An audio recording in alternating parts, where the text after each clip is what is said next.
Hi, I'm Lisa Parson, and this is my story and how it relates to you.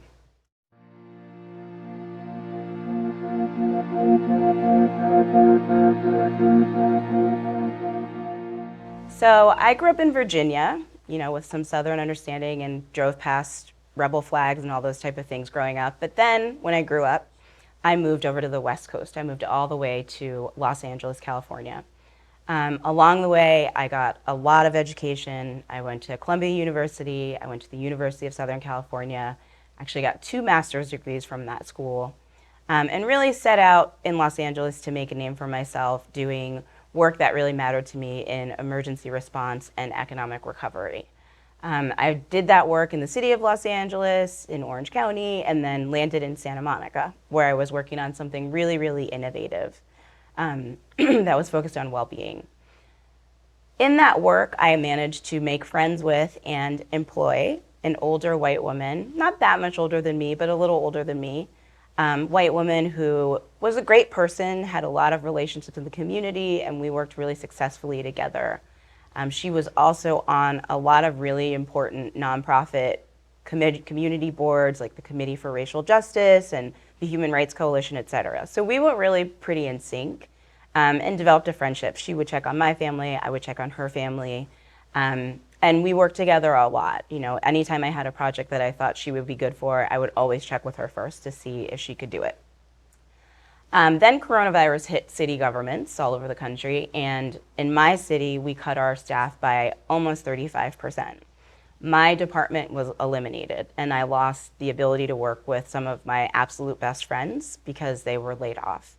I was lucky enough to get offered a new position in the city manager's office. And so my friend, who I'd worked with a lot, was watching the hearings where we were talking about the budget cuts and what was going to be left behind and who was getting laid off, and texted me to say, are you okay?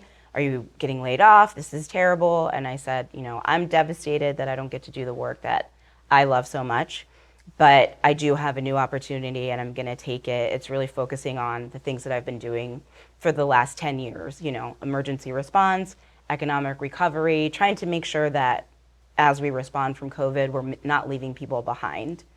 And kind of gave her a little bit of my background in those areas because she wasn't as familiar.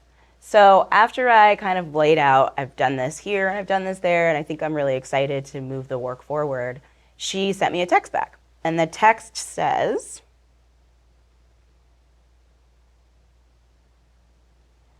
"That's really great. It sounds like she wanted to hire someone to show diversity.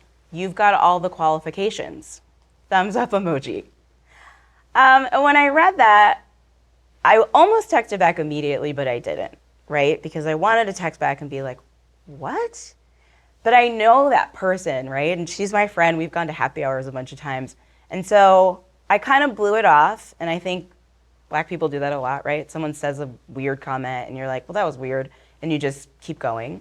But when I woke up in the morning, I thought about it again. And I thought, she is a great person. And I don't want her to say stuff like that to any other Black person. I think she could do better. I think she knows better. And if I don't tell her how that really made me feel, then I'm not doing anything good either. Because what it made me feel was that it's a person that I know, it's a person that I care about, it's a person that I know cares about me. But at the end of the day, the first thing she thought of was that I was Black, and the second thing she thought of was that I was qualified. And what that does to a Black person is just show that no matter where you go, no matter how many degrees you get, no matter how hard you're working, ultimately you're Black first, right? And so I think how it relates to you, the viewer, is just, that doesn't feel good, I guess is what I would say. It doesn't feel good to always know that you're gonna be seen as your color first, and your abilities and your personality and your everything else second. And if I could ask whoever's watching this just to really think about that and just think about taking a pause when you're assessing someone and thinking about, are you seeing them first or are you seeing their color? Because I think it's really important, and we all have so much similarities with each other.